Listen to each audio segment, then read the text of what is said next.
সারা জীবন আপনাকে আইডল মেনেছে, তাই প্রথমবারের মতো একটা কেস নিয়ে কোর্টে দাঁড়ানোর আগে আপনার দোয়া নিয়ে গেলাম। আপনি ঠিকই বলেছেন স্যার, ছোট লোকের কাজ না কেস লড়া, তাই আপনার মতো বড় মানুষের দোয়ার উপর দাঁড়িয়ে কেসটা আমিই জিতবো। মনে করেছো ও ভালো মানুষ হয়ে গেছে? এটাও হয়তো নতুন কোনো ধান্দা। আপনি আপু মামলার বাকি 5 লাখ টাকা নিতে আসছেন? এখানে 5 লাখ টাকা আছে, যেটা তুমি আমায় দিয়েছিলে। আর আমার মায়ের জীবন। সেজন্য তুমি আমায় যে শাস্তি দেবে মাথা পেতে নেব। তোমার মায়ের জীবন আমি ফিরিয়ে দিতে পারবো না, তবে তোমার হারিয়ে যাওয়া সম্মান ফিরিয়ে দেওয়ার একটা সুযোগ আমাকে দাও প্লিজ। বস, ভাঙা আয়নায় মুখ দেখলে নাকি দুর্ভাগ্য আসে। যে দুর্ভাগ্য আমি বয়ে এনেছি শুভ্রাদের জন্য, তার চেয়ে বড় দুর্ভাগ্য আর কি হতে পারে? অহন্তরী বাসা ছাড়তেছ না কেলা? শুভ্রাকে ন্যায় বিচার পাইয়ে দিতে না পারলে শুধু আপনার বাসা কেন, এই শহর আমার পেশা সব ছেড়ে দেবে। আপনাকে ঠকানোর অনেক সুযোগ দিয়েছেন চাচা, একবার ওই মেয়েটাকে জেতানোর সুযোগ প্লিজ। কিছুই তো বুঝতে পারছি না, এতক্ষণ তো বুক কাঁপছিল, এখন তো অন্যটা কাঁপছে। মানে যখন বুঝবো হাঁটু কাঁপতে কাঁপতে হাঁটুর জয়েন্ট খুলে যাচ্ছে, তখন কিন্তু আমি অজ্ঞান হওয়ার ভান করব। বাকিটা তোরা সামনে নিস। হাঁটু তো বেশি কাঁপছে রে কিরমিনি, চল। শুরুর আগেই তো বেরিয়ে গেল। কি বস? ঘাম টিস্যু দে। একটা মেয়ে কি করে এতটা নিচে নামতে পারে? মিথ্যে কথা।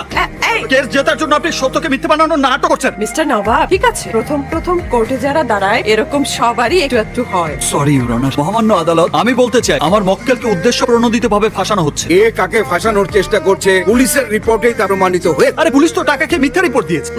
সাক্ষী প্রমাণ ছাড়া কিচ্ছু বলা যাবে না। আমি এই মামলার তদন্ত অফিসার তাপস শাহকে জিজ্ঞাসাবাদের অনুমতি চাইছি। তা মিস্টার তাপস, কত টাকার বিনিময়ে আপনি এত কম সময়ে ফাইনাল রিপোর্ট দিলেন? অবজেকশন ইউর অনার, একজন সাহসী পুলিশ অফিসারকে জাতির সামনে অপমান করা হচ্ছে। ওনার হিস্ট্রিতে 20টি এনকাউন্টার আছে। আপনার থানায় তো প্রায় 626টির মতো নারী ও শিশু নির্যাতনের অভিযোগ আছে। আপনি তো কোনোটারই তদন্ত রিপোর্ট দিলেন না, কিন্তু এই মামলায় কি এমন বিশেষ ম্যাজিক আছে যে আপনি 7 দিনের মধ্যেই ফাইনাল রিপোর্ট দিয়ে দিলেন? মামলার সাথে একজন বিশিষ্ট রাজনীতিবিদের মান সম্মান জড়িত।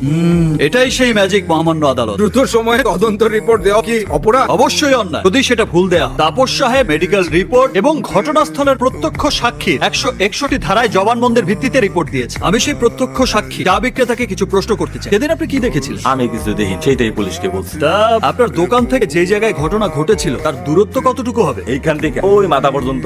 একে চেনে? জি, সানি লিওন আমার খুব পছন্দ। ভাইতে বেলা চুরি করে তার ভিডিও দিই। ইনি নাকি 2 তারিখে আপনার দোকানে চা খেতে এসেছিল? উনি আমার দোকানে চা খাইতে যাবো কই? গত 1 মাস ধরে তো আমার দোকানই বন্ধ। 1 মাস হয়েছে দোকান বন্ধ, তাহলে তুমি কি করে সাক্ষী দিলে যে 2 তারিখ রাতে তুমি কিছুই দেখোনি? মিথ্যা জবানবন্দি দেওয়ার কারণে তোমার জেল হয়ে যাবে। কেন আমারে সাজা দিবেন কে? পুলিশ আমারে ভয় দেয়, ভয়ে আমি সাক্ষী দিচ্ছি।